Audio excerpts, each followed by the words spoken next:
सर्वंग जी भी सुने कि हम इंद्र बनने वाले हैं तो नाचने लगे हैं। ब्रह्मा जी जहाज भेजे हैं, तुरंत जहाज पे चढ़ के बैठ गए जाने के लिए। अभी जहाज उड़ने ही वाला था, तब तक एक दूसरे मुनि आए, बोले सर्वंग जी कहां चले? बोले ब्रह्मलोक से जहाज आया है, इंद्र बनने जा रहा हूं। उस मुनि ने कहा आप जा रहे हैं और वो आ रहे हैं।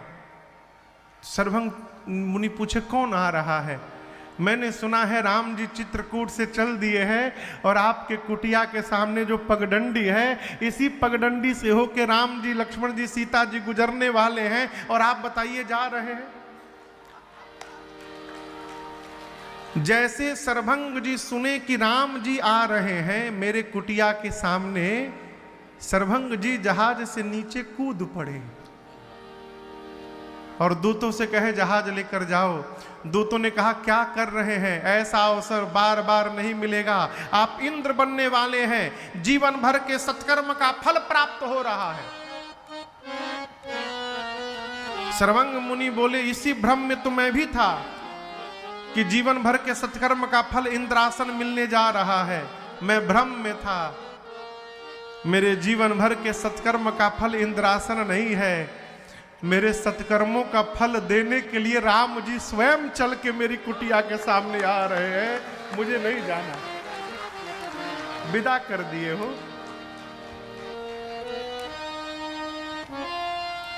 आपको एक बात बताऊं, सर्वंग जी जहाज तो चला गया, अरुण बाबू सर्वंग जी कुटिया के भीतर नहीं गए, उसी सड़क पर बैठ गए।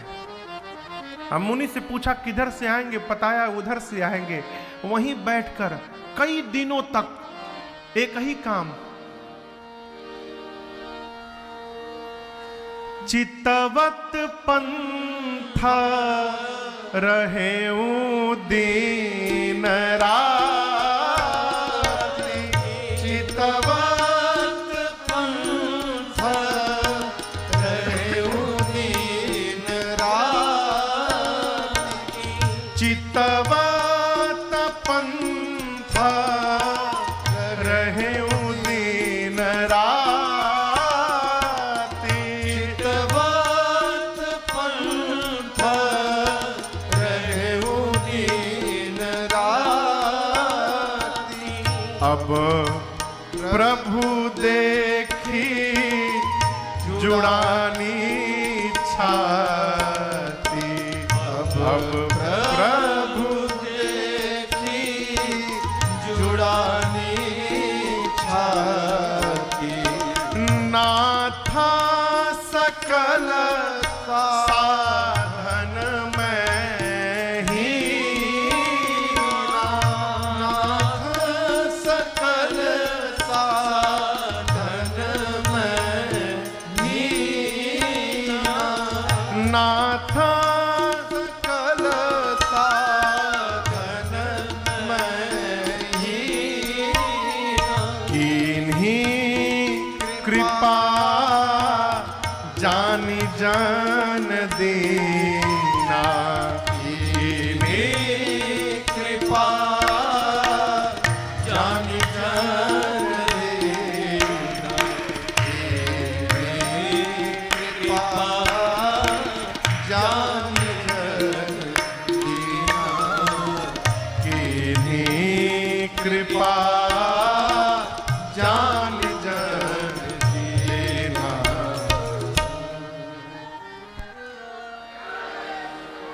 सर्वंग जी वहीं बैठ गए और राम जी आए तो प्रणाम करके कहे प्रभु जात रहे बिरंच के धामा, तब तक सुने उस श्रवण बन अहि रामा।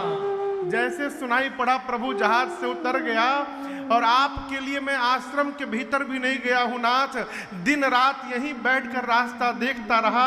आज आपके श्री चरणों का दर्शन प्राप्त हुआ, मेरा हृदय जुड़ा गया प्रभु। आज अब प्रभु देखी जुड़ानी छाती, राम लक्ष्मण सीता मैया खड़े हैं, आश्रम के भीतर भी नहीं ले गए। सर्वभंग जी वहीं भगवान को खड़े होकर और हाथ जोड़कर बोले, प्रभु एक बात कहूं, संसार मुझे मुनि कहे चाहे कुछ भी कहे, देखिए हर व्यक्ति अपने बारे में ठीक से जानता है। संसार आपको भले कुछ भी कहे, लेकिन हर मनुष्य अपने बारे में जानता है कि वो क्या है। सर्वभंग जी कहते, प्रभु लोग मुझे मुनि कहे चाहे कुछ भी कहे, लेकिन मैं अपने बारे में जानता हूं नाथ, मैंने जीवन में ऐसा कोई कर्म नहीं किया है प्रभु कि इस सर्वभंग को आपका दर्शन प्राप्त होना चाहिए। मैंने कोई कर्म ऐसा नहीं किया। नाथ सकल साधन मैं ही ना, मैंने कोई साधन नहीं किया है, कोई भजन नहीं किया है। अब आप पूछेंगे कि उसके बाद भी आपका दर्शन कैसे मिला, तो ये मेरे कर्म का परिणाम नहीं है प्रभु, ये आपकी अकारण करुणा करने के परिणाम से मुझे दर्शन मिला है। आपने अपनी ओर से दर्शन दिया है, आपने अपना जन जानकर मुझे कृतार्थ किया प्रभु। प्रभु एक बात बोले,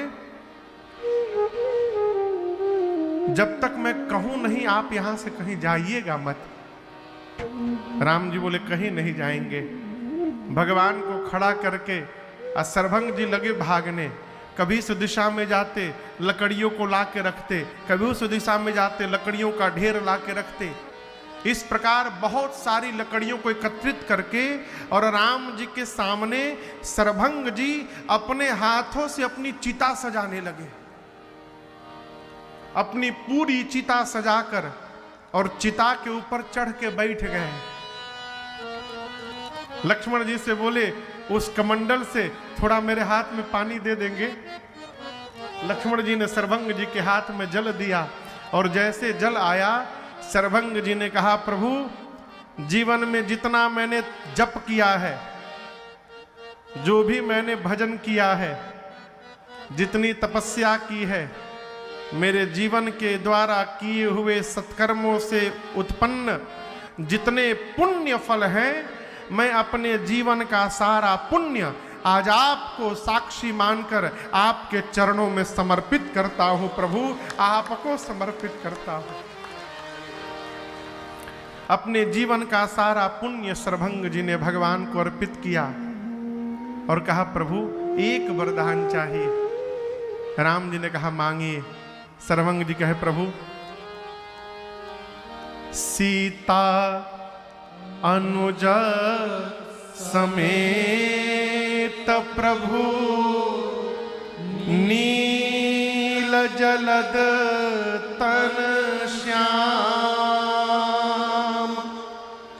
मम हिय बसहु निरंतर सगुण रूप श्री राम।